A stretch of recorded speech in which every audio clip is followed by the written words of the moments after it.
Hello, everyone, and welcome back to Let's Talk Elephants. I'm your host, Destiny Farley, and to kick off Season 6, I will be interviewing Dr. Deepali Kashyap, who is an integrative gynecologist and menopause specialist.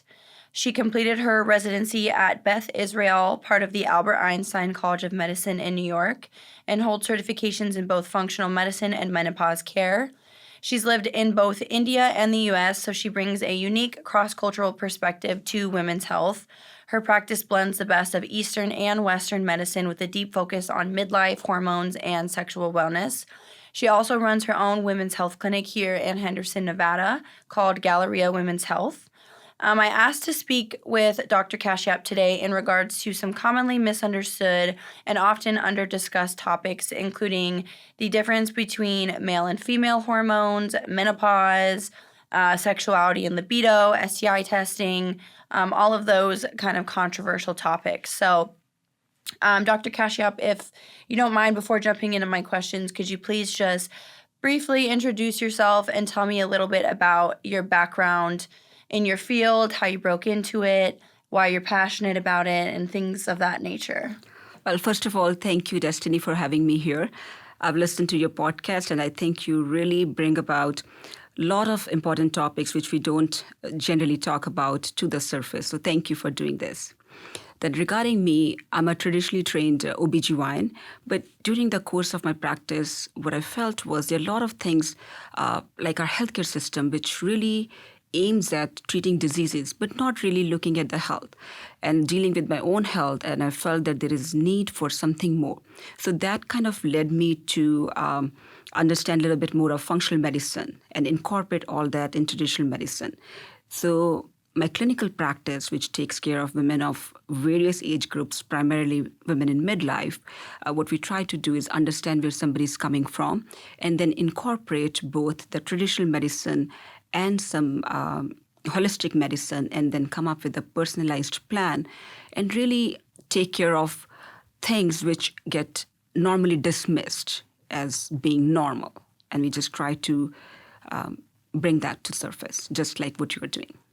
So that's something that I noticed is different about your office, and what I appreciate is that, especially I think in Nevada, it can tend to be worse than other states around the country, but the healthcare system here, I've had less than positive experiences. And what you're talking about, I think, is a big component of that, because so many people, doctors, medical professionals, are treating these symptoms instead of the problem, right? So people are coming in with, for example, I've struggled with hormonal acne for a long time, and I would go see dermatologists, and they would be trying to give me topicals or things to put on my skin that would fix it on an outer layer. But really, it was something that was happening internally, and they weren't trying to treat the internal problems. And you were the first person that I saw that was able to do that for me and target the actual cause instead of the symptom of the cause. And I think that that's a big problem in the United States in general. And maybe there's a difference there between Eastern and Western medicine, because I know in Eastern medicine they tend to use more holistic practices. Is that correct? That's correct. Like, you said acne, and my own journey, which I mentioned, started with my own health problems. I'll give you a little bit information. So I used to suffer from really bad migraines to the point where my neurologist said, you're not getting migraine. You just live in this continuous state of migraines, and you only once in a while you're coming out of it. And I had tried every possible medication that existed, but there was no relief. So ultimately, we were just so fed up. And my husband actually one day, he said, we're going to change it.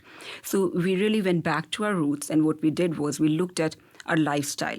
And he started actually making his own flour, own bread, everything home cooked. We looked at what I was doing. And I used to do obstetrics, like delivering lots of babies. I actually stopped doing that because I realized that not sleeping at night, not eating, all those things were actually causing all this pain.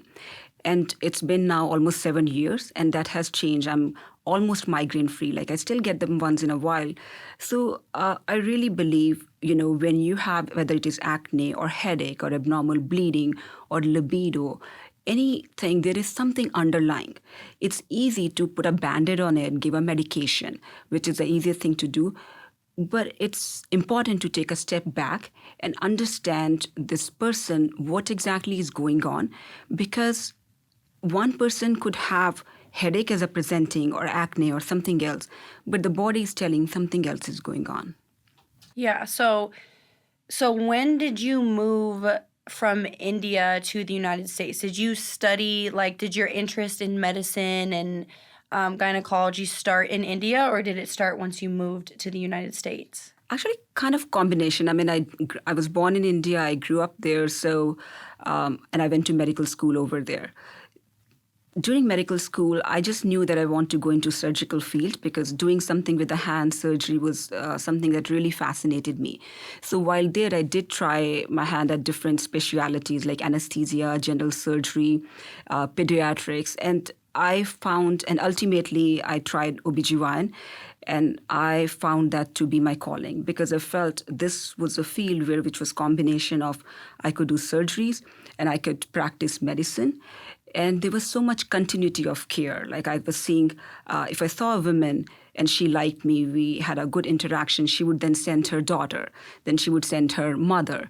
And this is what I see even now. Like I see generations and generations of women. And yeah, so it was kind of like, it started from there when I moved here and applied to OBGYN residency. And it was hard, in early 2000s, getting into a surgical field as an coming from India. But, I was fortunate, so I was able to get it and love it till date. Yeah, I love that. I kind of want to venture into hormones and the difference between hormone cycles in men and women, because I feel like it's something that a lot of people actually don't understand, which is crazy because we're all experiencing it every single day. So could you just kind of briefly, high level, describe the differences between male and female hormones, their cycles? Obviously, women have, 28-day cycles on average with 4 different phases in them. Men have the 24-hour hormone cycles. What are some differences between those two experiences for men and women? So, just as a background, hormones are extremely vital. I mean, we are alive because we have these hormones. And men and women have a lot of the hormones which are same. So, right now, what we're talking about is the sex hormones. So, primarily, we talk about estrogen, progesterone, testosterone. So, both men and women have these hormones. Women tend to be more estrogen dominant, men tend to be more testosterone dominant. So, that is the major difference. Then, in men, testosterone is kind of constant throughout their lifespan. I mean, it goes down when they're in 40s and 50s. In women, the difference is that these hormones are changing week by week. So in talking about the menstrual cycle, you said it's few different phases, and we are estrogen dominant in some, then progesterone. And in women, testosterone, again, tends to same all the time. What does it mean, really, these changing, these cycles? What does it mean? So recently, actually, over the last 3-4 years, there has been a lot of research done where they looked at the brain images of of the same women in different stages of their menstrual cycle. And the results are so interesting because we can see that, the brain itself has these tiny factories which make estrogen, progesterone. So you can see how important it is for our brain.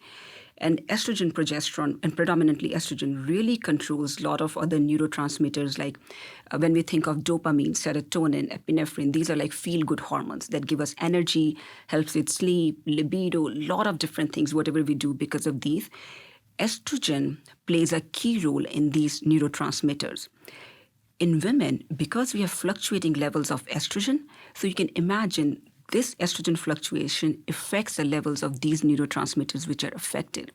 So a woman, we say, okay, her mood, her anxiety level, or how she feels her body, the breast, a lot of different things which are changing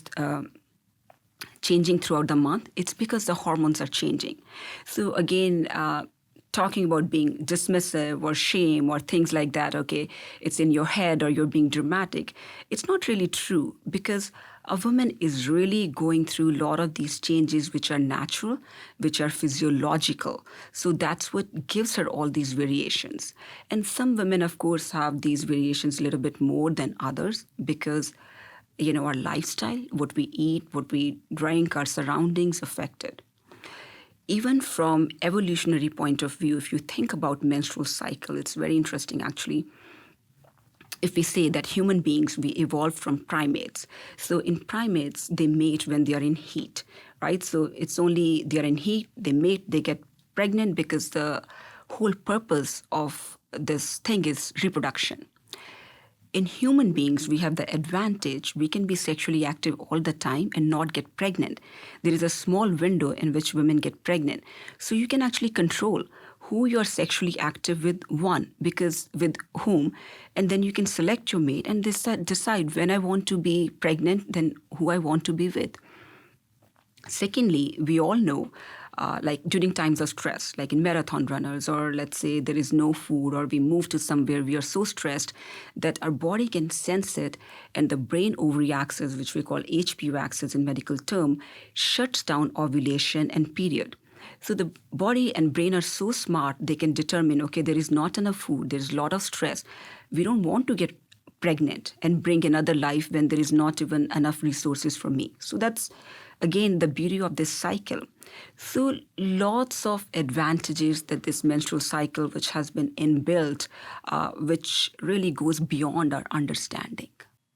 That's so interesting. Everything evolutionary is so interesting to me because I think about how obviously evolution is something that happens over tens of thousands of years, and it takes so long for, the traits that are allowing survival to reproduce over generations and generations of people.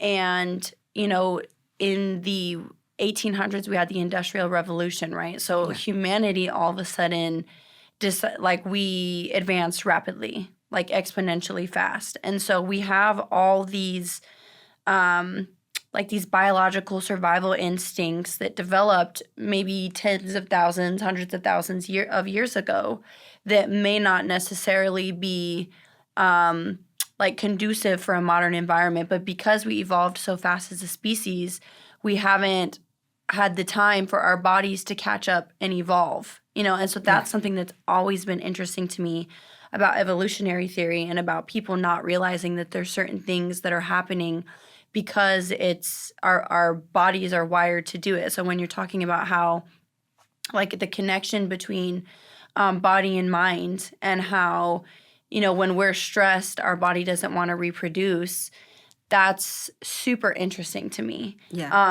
Just out of curiosity, is there any research on, like, women that struggle with stress and anxiety and poorer mental health being less fertile because of those struggles? Very interesting, yes. So I'll tell you this. We're talking about hormones. So estrogen, progesterone, testosterone, how are they made in our body? So again, going back to the chemical structure, so we all have heard about cholesterol, right? So cholesterol, very vital. It is present in every cell of our body. The membranes are made of cholesterol. So cholesterol our body makes, and then we eat in our diet. So this cholesterol, which is a fatty steroid molecule, not going into too much detail, it's like a carbon molecule, carbon 27 molecule. It gets converted to pregnenolone, which gets converted to, which can go two routes. So one route, it can get converted to cortisol, our fight and flight hormone. And the other route is some of this pregnenolone gets converted to progesterone, then testosterone, estrogen, these hormones. So when somebody is very stressed, like you mentioned, if somebody is stressed, so what happens is when we are stressed, let's say right now, we are doing this podcast and all of a sudden the alarm goes off. Then you're like, Dr. Kashyap, you're interesting, but we really need to move out of here, right? And your body feels it. You feel your heartbeat going up. You feel your breathing. Then we don't want to sit here, drink water, take a nap or chit chat. All we want to do is get out of here, get to a calm place. Then we're like, okay, now we are safe. Now tell me what you're telling me about hormones, right? So fight and flight, extremely important for our survival. It was, again, in evolutionary time, as if a tiger is chasing us, right? And this is because of cortisol. So the cortisol is supposed to spike up, something happens, do all this, and then go down, right? In modern times, in our lives where we are right now, there's a lot of technology which has given us a lot of power. But at the same time, if you think about it, every email is a deadline. there are a lot of for mothers or anybody else, like kids and home and this, there are a million things going on in our lives, so many deadlines, that a lot of us live in this constant fight and flight response. So what is body being so smart does? It feels that I need a lot more cortisol. So again, this pathway, which I talked about earlier, going a lot more towards cortisol because that's what your body needs. And where is it coming from? We call it cortisol steal. It's not like a literal steal, but it's just a metaphor. Like if we have the same raw ingredient, if I need to make this more, then I need to take it from this. So then, of course, you're going to have less of your estrogen, progesterone, testosterone, which you need for your fertility, libido, for a lot of other reproductive function. So yes, a lot of stress really impacts your fertility, your libido, your sexual function. Yeah. So that's kind of my next question is, how do hormones affect sexuality in men and women? Like, obviously you said men have more testosterone to start with than women do. Women can experience periods of lower libido. I'm sure men do as well. So how are hormones connected to, and for those, and maybe you can also explain what libido is for people that aren't familiar. Okay. All right. So this is, again, something which, I talk about all day long.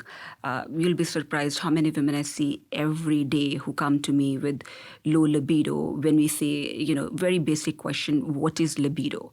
I would say that libido is, again, desire to be intimate with somebody. Why? At a physical level, because you can achieve that orgasm, which we know if somebody has it, it's that intense pleasure. Like no other feeling comes close to it. It lasts for shorter time, but it's that intense pleasure. And then also is when you are sexually with somebody, it's also that feeling for being physically intimate. Somebody's holding you. You feel you're needed. You're being cared for. That is, again, a very basic primal need. We all want to be needed and cared for, right? So that's what it comes down to. So libido is mainly, there are a lot of things that helps us in getting good libido, but testosterone is one of the main hormones. That's why men, because they have a lot more testosterone compared to women. So if you take a man and women of the same age at any time, a man is always going to have, or I should say most of the time, will have more libido than a woman. And men do experience a decline in their testosterone levels in late 40s and 50s, so it goes down. In women, actually, the whole process starts even in mid-30s. A lot of women in mid-30s, testosterone is primarily made by these glands, adrenal glands, which sit on top of our kidneys. So in mid-30s, women start to experience declining levels of libido. Not only that, in women also, generally, across different cultures, are also taking care of a lot of things. They're taking care of the homes, they're taking care of the children, of the aging parents, their own careers. I mean, it doesn't matter what kind of career you have, where high up you are. At the end of the day, you are still taking care of your home. You're the one which is really bringing the whole family together. So women have a lot of things on their plate. And sex is good. It's pleasurable, but again, it is work, and especially for women. So as human beings, or, if you go to, again, very primitive Pavlov's experiment where the dog associates the bell with the food, we all want reward at the end of everything we do. So again, if we are having sex, we want to have that orgasm. So if we, again, look back at anatomy of a man and women, I'm going to go a little bit in that. So for men, when a man gets stimulated or desire to have sex, what happens is in the brain there is a thought, I want to have sex. There is excitement. There is blood flow to the penis, which you can imagine it's like a tube where the entire vascular system is then tube. There is erection, there is ejaculation, boom, there's orgasm, right? So the whole process from the thought to the orgasm can be less than 5 minutes. In a woman, now this organ of pleasure, the vascular system, is in clitoris. I brought the model here, so I'll show you for people who can actually watch it. So we think of clitoris as this button, but this is only a glance. And most of the time, this is also hidden. So behind this, there's a body of the clitoris which is very, very vascular. And most of the clitoris is actually hidden. And these are the what we call crura, or the wings, which have all this vascular system. And all this vascular system is actually outside the vagina. For this whole thing to actually get engorged with blood, it can take 10 to 15 minutes. So imagine if a man and woman both start at the same time. A man is done, had an orgasm, and women is not even started yet, right? So if you do that, then there is no pleasure for women. It's just work. So, understanding this anatomy is really important, because when we understand this, we understand the difference anatomically. I mean, already we know, okay, the hormones are different, right? They have more testosterone than, a man has more testosterone than women. And now we anatomically also knows that there is a difference. So, I mean, these differences do play a role. And again, what we said earlier for women, because there are also a lot of other social factors that come into place, and that's why we see a lot of differences in the libido between a man and a woman. But we can also play on it. So the other side of this whole thing is also, because for men, it's like this. They get to experience only one orgasm in one sexual act. But because women have whole thing, if you do it properly, a woman can actually have 10, 15, 20 orgasms at the same time. So you can play this whole anatomy thing if you understand to your own advantage. Yeah, and I think that something that you mentioned earlier is also important, and it has to do with like women being kind of like this spearhead of the family, right? Like taking care of more, like if we're talking about traditional gender roles, like women being responsible for kind of being the glue of the family and taking care of not necessarily household things, but obviously men and women play different roles in the household, and a lot of households still have traditional gender roles where women are that maternal figure. And I've talked to a few people, like in my own life that I know, and just different TV programs that I've seen and things like that kind of address the effect that motherhood has on female sexuality, because not just because of what women go through during pregnancy. And like I have a friend right now who's pregnant for the first time in her early 30s, and she talks about how she just doesn't feel pretty. She doesn't feel sexy. She doesn't feel like, even though she has a partner that's telling her like, no this, no that, it's about how you feel about yourself. And a lot of the research that I've done on female sexuality and, just what I learned about in school and how much of female sexuality is actually connected to our perceptions of self and feeling desirable and feeling beautiful, and how different roles like being pregnant, being a mom, having to take care of the kids can make you feel like it's not arousing. It doesn't make you feel sexy. It doesn't make you necessarily feel empowered in that way. Do you see a lot of patients that experience that struggle between still feeling young and sexy and powerful, and balancing that with like being a mom and not being basically like the opposite of that? Yeah, I do see that. I think as women, I can tell you personally, professionally, we are really hard on ourselves. We really want to do the best in everything we do. And, even I constantly have to keep reminding myself, yes, I can do anything, but I cannot do everything, right? So we want to be really good mothers. And I think once you get pregnant, you have a child, it just changes you entirely. Your whole identity and everything you want to do is for this child. Like you would do, nothing comes this child is the whole focus. So you want to do everything in your power to protect it, to nurture it. And all the relationships, even with your partner, your parents, everything with yourself, it takes a back seat.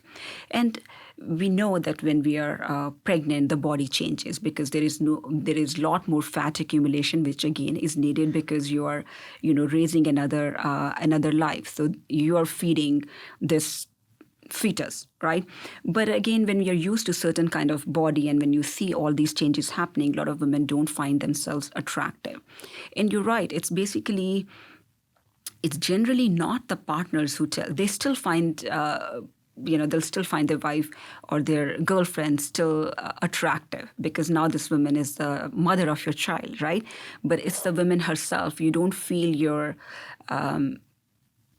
your body feels the same. And again, depending on what kind of childbirth you have, sometimes you go through so many changes. There are, again, medical terms are like hemorrhoids and mastitis and so many other things that go through it. Your body goes upside down and you're not really, right after the pregnancy or the childbirth, you're not really feeling very good in your own body. You're breastfeeding. And so there are a lot of things that go into it.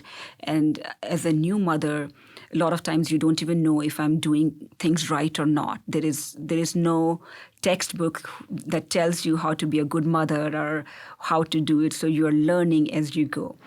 And on top of it, if you have a career, every time you take a break from your job or whatever you're doing, then again, you're thrown 10 steps back. And when you come back, you really have to work harder. Just again, it's like you're proving yourself again and again in the society that, no, I'm here.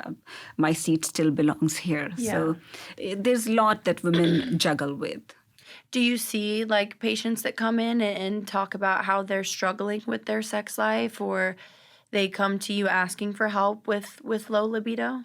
A lot. And I hear, and this is across the board, most of the women that I see are in 40s and 50s, but even women in 30s or even in 20s tell me this, or few in 60s and 70s also who are very, want to be sexually active, they tell me that. Then even among a lot of different cultures, my patient population is very, very diverse. We live in Las Vegas, so, we're very cosmopolitan. And I see this across different cultures, different age groups, different socioeconomic strata. Libido is a big thing. Many women tell me that I have, and some of it, Destiny, a lot of the work which I do today, like I mentioned in the earlier, I do it because I've had my own struggle. So sharing something a little bit personal here, I'm 47 now, so about 10 years ago, I was extremely busy doing a lot of obstetrics, and what I felt through, like I said, my migraines, but at the same time, I don't think I was feeling good about myself, and I had libido like not even low, but zero, to the point where I felt like if I don't have sex for the rest of my life, I would be completely fine. But I love my husband. He's the same age as me. We met in medical school. We met when we were 17 years old, and he's very understanding, very supportive. But I felt bad for him. And I've realized that I was actually constantly avoiding situations where we will be alone and intimate. And it kept getting worse to the point where I started avoiding even a hug or a kiss, because I felt if I hug, then it leads to kiss, then it leads to something else. And I don't want to go there. And then, it just creates this uncomfortable situation, which I don't want. So I just found myself even sort of avoiding. And I reached out and I realized over time that, this is not okay, because in a relationship, in society where we live, if you're married, you're committed. If one person has zero libido, another one has normal or high or whatever, you can see this difference. Yes, you can say he doesn't understand. But if I put myself in this person's situation, what is this person supposed to do, right? Yeah. We are committed. He loves me. He doesn't want to go anywhere else. We have a home, we have kids. But what is this person supposed to do? So then I think I took a step back and I said, I really want to change it. And initially it was really for him. I wanted to do it for him. So I actually reached out to a few other OBGYNs who I was working with. And I said, this is the situation. What do you what do you think? And everybody told me there's nothing wrong with you. You're a doctor, you're a mother, you're busy, you don't have time for sex, it's fine. But then I felt, this is not okay. If I cannot take care of myself, how am I supposed to take care of other women who are also struggling and coming to me?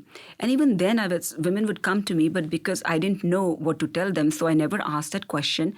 And even if somebody told me this, I kind of avoided that conversation because I didn't know what to do. But then again, I said, you know what, I want to fix it. And I kind of, again, went on this whole journey. And really, today, and I started doing it for him. But today, again, TMI, but I love being, you know, I love having sex for myself. And I feel like when you have a relationship which you cherish, which you both, because he's my partner in everything. So when you have that, and then you have on top of that a good sex life, the benefits really spill over in every aspect. Mm-hmm. So because I had this whole journey myself, so when women come to me, I'm able to tell them when I'm listening, and they said, everybody's dismissive. But I say, I understand. Believe me, I have been where you are. So I understand, because they tell me, I really love my husband and I want to do it for him, but I have no desire. I don't want to have sex, but I want to have sex. So, a lot of women feel the same way, and it is combination of a lot of these things, and that's what I do. And it really gives me a lot of joy to make some difference in their life. Yeah. I think that's a beautiful story, and you having that personal experience adds a lot more layers to your ability to give care for women, and I appreciate you sharing that. I've had, even as early as my early 20s, I had like some experiences where I was struggling with libido. Yeah. And I think it had to do with the type of birth control that I was on, some other mental health factors. I've always struggled with anxiety and depression pretty aggressively, so I want to say 21 or 22 and just didn't have a desire to have sex at all. And I went through that same experience where I felt really guilty for my partner at the time, who was also a great partner, and I never worried about being cheated on or anything like that. And I felt so bad because I'm like, I don't have a desire to. And I know that he did, and I would have that same feeling where I was like, oh, like I don't even want to be put in a certain situation where I'm going to have to say no. And to be honest with you, there would be certain times where I would have sex just because I felt like it was my duty to do so at the time, because it had been so long, or because, it was just like my contribution to the relationship at the time, and I did not enjoy it, and I could feel that I didn't enjoy it in my body. Sex was painful.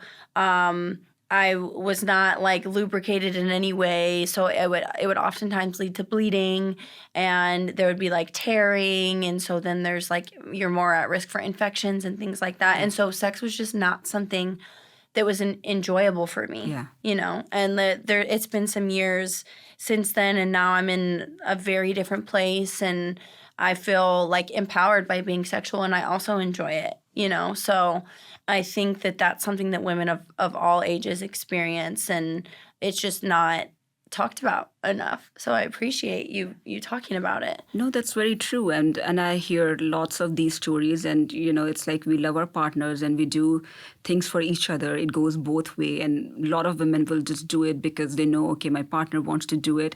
But what I also felt like, even my husband, like, because, if you're in sync with each other, the other person can tell if you're really into it, or you're just kind of like, either faking it or just doing it.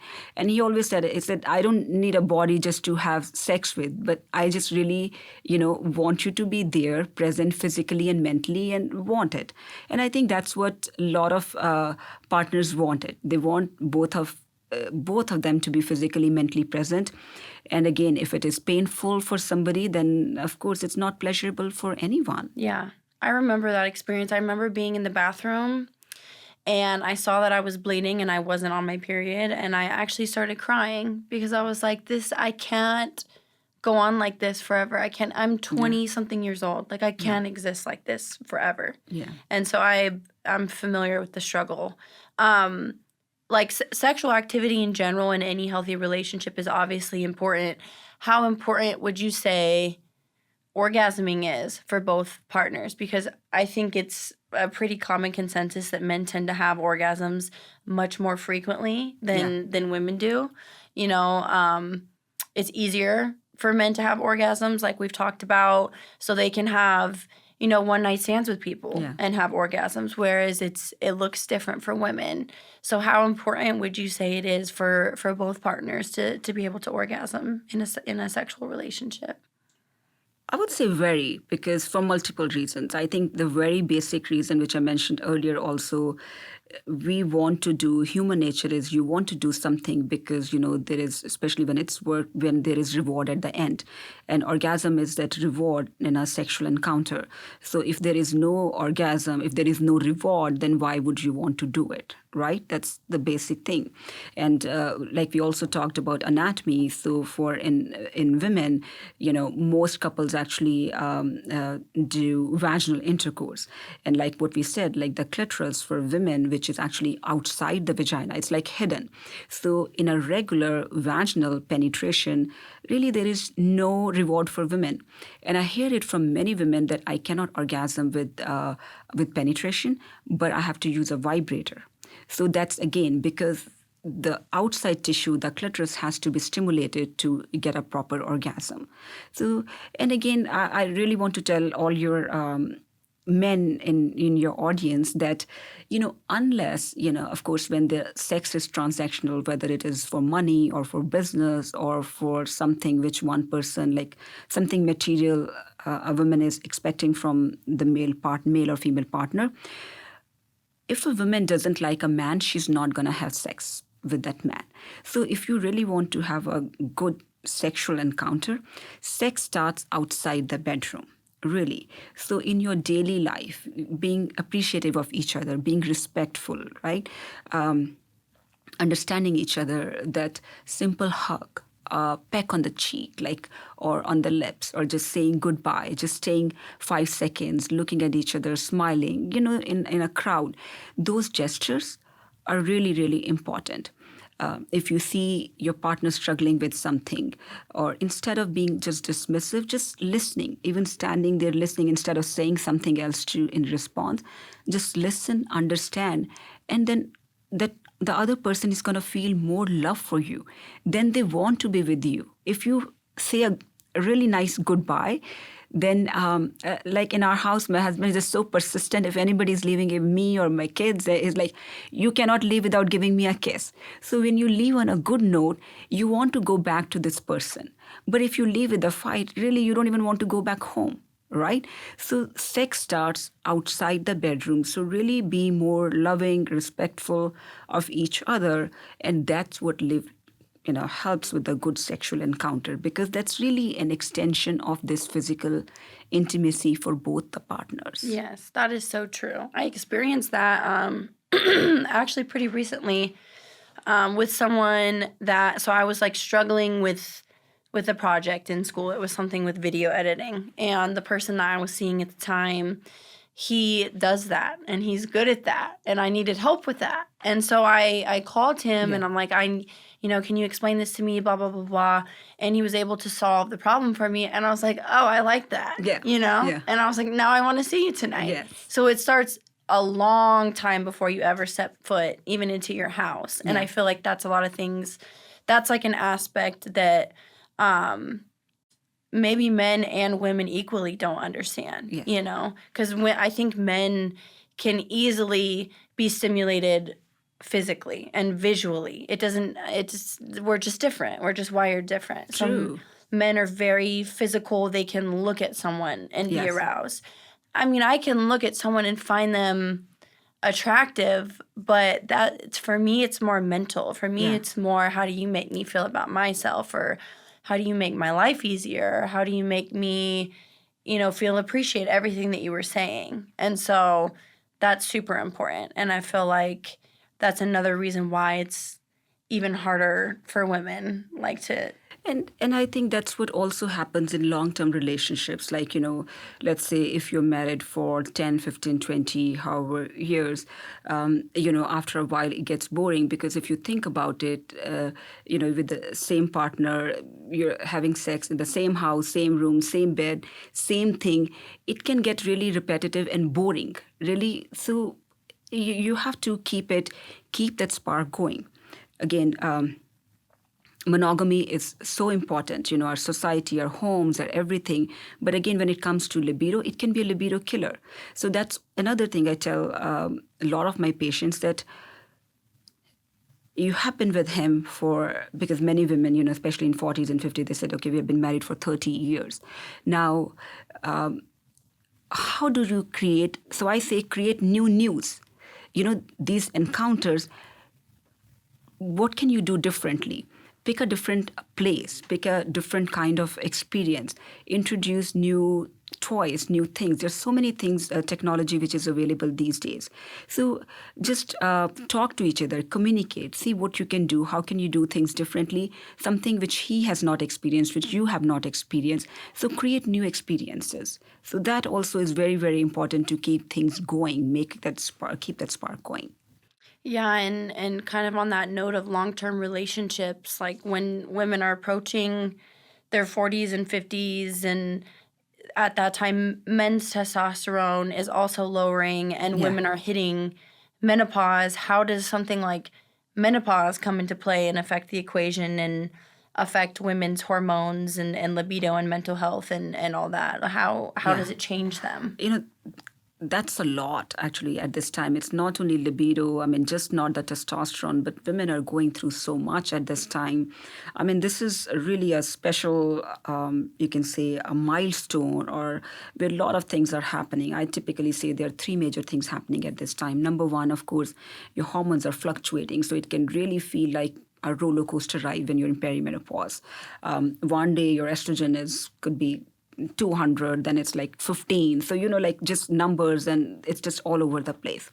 How you feel. There are other symptoms like hot flashes, night sweats. So if you're not sleeping, if you're extremely tired, then sex is the last thing on your mind. Then number two, we are also aging by that time a little bit. So our face, our skin, hair, joints, everything is changing. Like we talked about how not feeling attractive. So that plays a role too. We tend to put on a little bit more belly fat, weight overall. And then third thing, this is in that age group, we're also like a very unique sandwich generation, because when you are close to 50, you have parents who are in late 60s, 70s, they have their own health condition. You can have children who are either late teens or early adults, and they're, setting up their own life. And there you are in the middle, and you are taking care of both of them, because nobody expects teens to take care of anything or your elderly people to take care of, but you are taking care of all these extreme generations.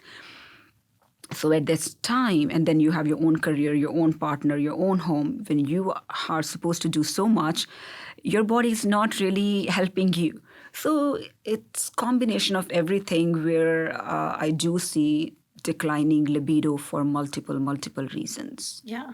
We just have so many things that are unique about women's bodies. Not that men don't, like they face their own struggles as well with, erectile dysfunction or, self-esteem, things like that. It's also cultural pressure on them to always be ready for sex and always want sex. So I'm sure that there's some instances in some partnerships where maybe the woman has higher libido than the man, and that can make a man feel less than. So not to say that men don't also have their struggles, but there are so many things that I feel like are very unique and complex about women's bodies, from periods to our sexual organs to pregnancy and creating life and menopause, and it's just very intricate. A lot.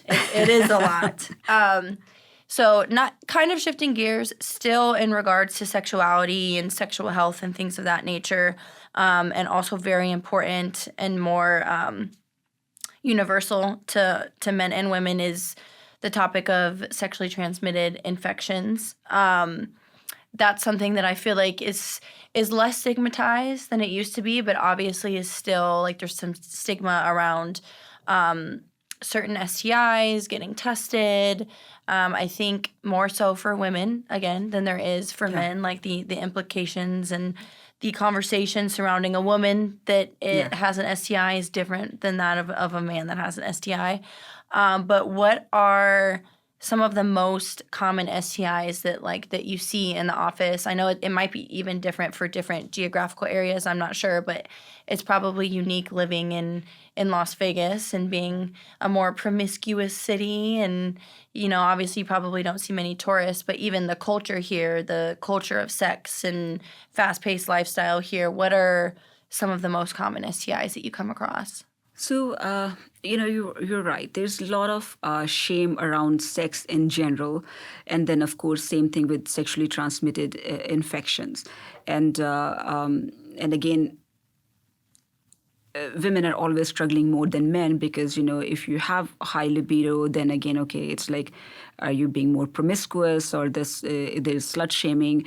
And if you're not, then it's like being cold and frigid. So women are always trying to find that balance, whether it is low or like where am I supposed to be, right? So if you are sexually active, and especially if you have had multiple partners, and again, there's, serial monogamy is very common. It is important to get tested for multiple reasons. Number one, many of the STIs are actually asymptomatic, so you can have it and might not know about it for a long time. And then some STI, another reason is, can have not only like some can just give you symptom, but some can have really long-term effects, negative effects on your health, can be even life-threatening effects, right? So it's important to get tested. The most common ones which I see here in our patient population is chlamydia, herpes, then HPV. These are the most common. I do see gonorrhea. HIV is not that common. Then hepatitis is also another common one that we see. Recently, we also started testing for, trichomonas also we test for. Again, I don't see that much compared to chlamydia. Then we started testing for ureaplasma and mycoplasma, which again creates a lot of confusions because some of these STIs can be present or chronic. You could have gotten it from somebody 3 years ago, but never got tested, never had any symptoms, and then they show up. And did I mention herpes? I don't know if you did. You said that was one of the most common ones. Herpes is extremely common. And we do see quite a lot of STIs. Is there, do the symptoms look different in men and women? Do they respond to people's bodies differently? For example, I've heard, and you can correct me if this is untrue, but that for some women there's no symptoms for chlamydia, but for men there's a discharge or a pain when urinating, and it just looks different for men than it does for women. Is that true? It's hard for me to say 100% on that question because I don't see men at all. Oh, that's I true. only see women. So yes, chlamydia can be asymptomatic in women. That's why our guidelines suggest that anyone who's younger than 25, when they come for their well checks also, we routinely check them for gonorrhea and chlamydia because it can be completely asymptomatic. So I'm not sure about men that much. You said gonorrhea and chlamydia are the two that can be asymptomatic? Yes, both of them. Even herpes, once somebody is contacted, they get herpes. Herpes can actually live in your body for a long, long time, not have any symptoms. And because if, you're overall young, healthy, your immune system can take care of it. Some of these viruses like herpes, HPV, they enter your body and they hide in your nerves somewhere close to your spine and stay hidden for decades. And for any reason, let's say you're immunocompromised, or sometimes even you're pregnant and your immune system is not at its best, then they can show up. Even HPV, I feel it's not completely understood because, when you read, there are clearly, okay, this is how it presents, this is what it is, this is how you test.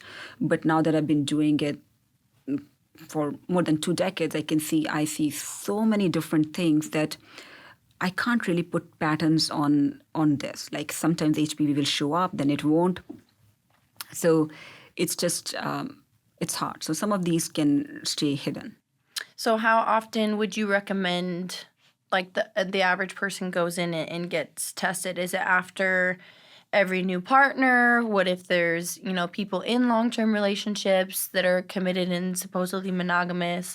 How often would you recommend for everyone to get tested? And I think that's another thing, we don't have to. We always think, okay, you get tested if you have risky behavior, meaning like you have multiple partners or this. So I don't think we should restrict it to any kind of particular behavior because, like I said, many of these, even if you were active 10 years ago and now you're not, then you can still have it.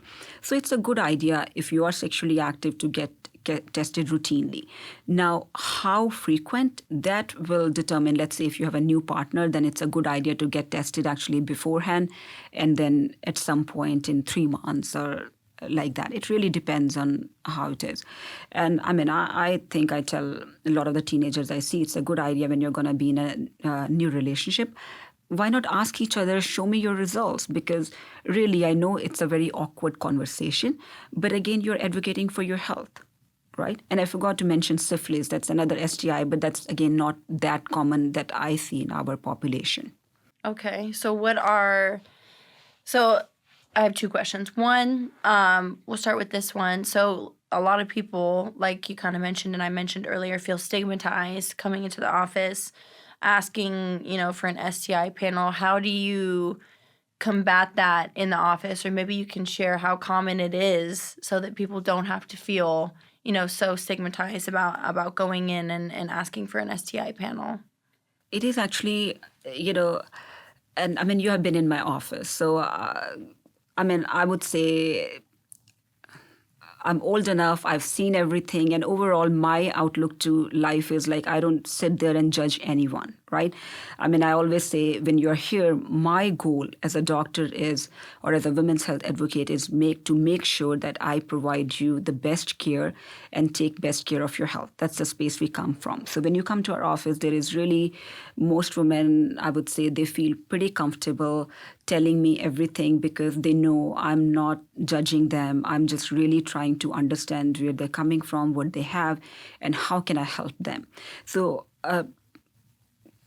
women I see are very comfortable, telling me everything, and we kind of go that way. But in general, if I have to say, I would say advocate for yourself, right?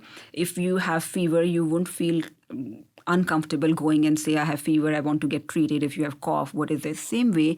If you are sexually active, there is no shame in that.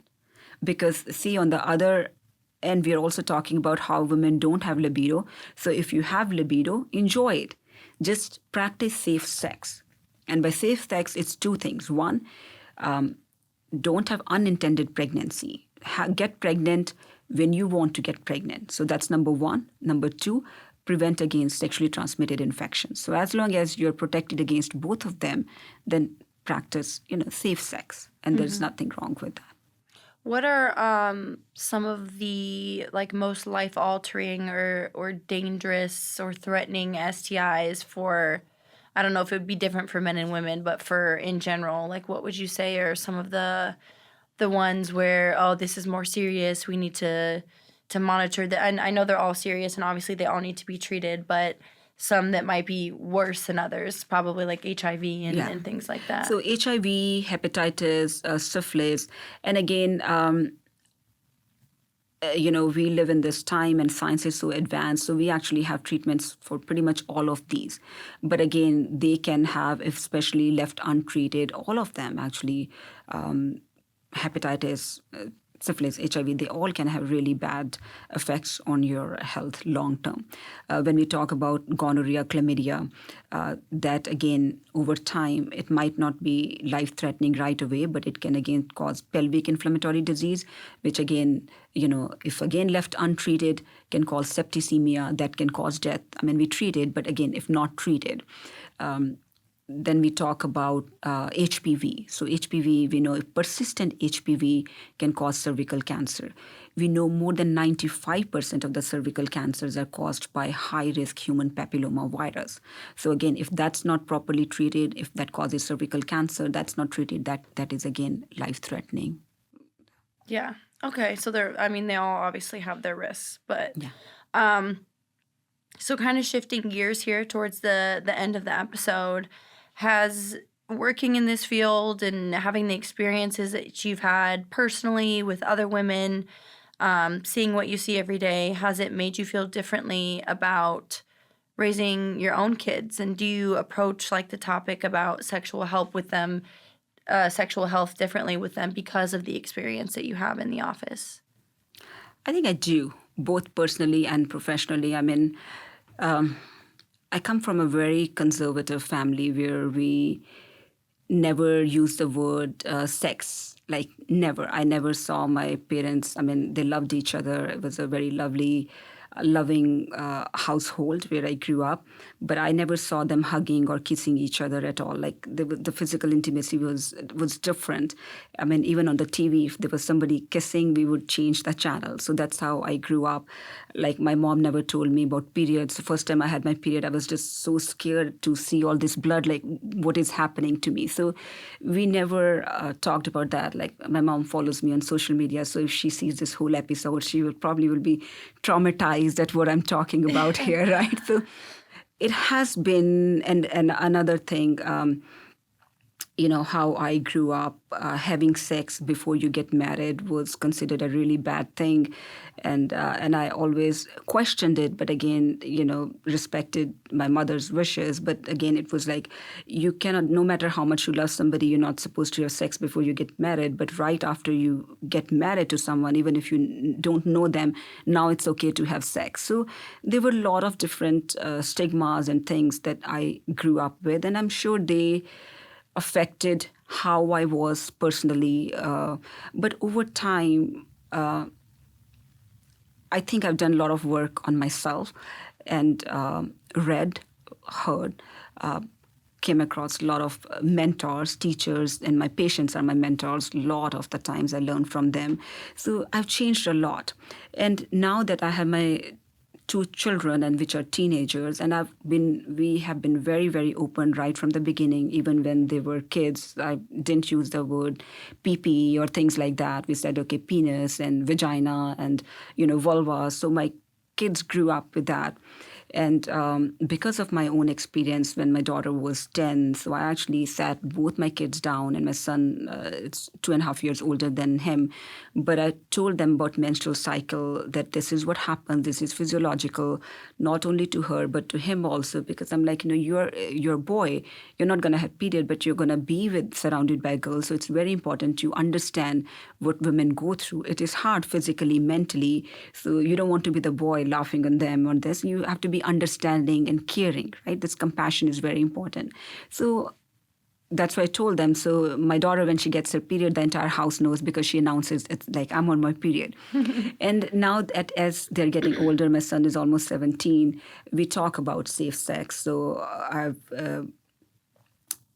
he understands that it's important. I tell them it's, when you become sexually active, it is important to pick a right partner instead of just doing things out of curiosity, especially your first time. You want to be physical with somebody who you truly love. So when you look back 10 years later or 15 years later, instead of thinking of it as a regret, oh my God, what did I do? This person is. So maybe have some, even if you're not with that person, have some fond memories. Yes, we loved each other and it was a good experience. So I think because of that, like both of my kids, I mean, hopefully I think they understand things a little bit more. I mean, a lot more than what I did. Yeah, Understood. I'm sure they definitely understand it more than you do, or than you did when you were their age. Yeah. It sounds like from the type of household that you grew up in.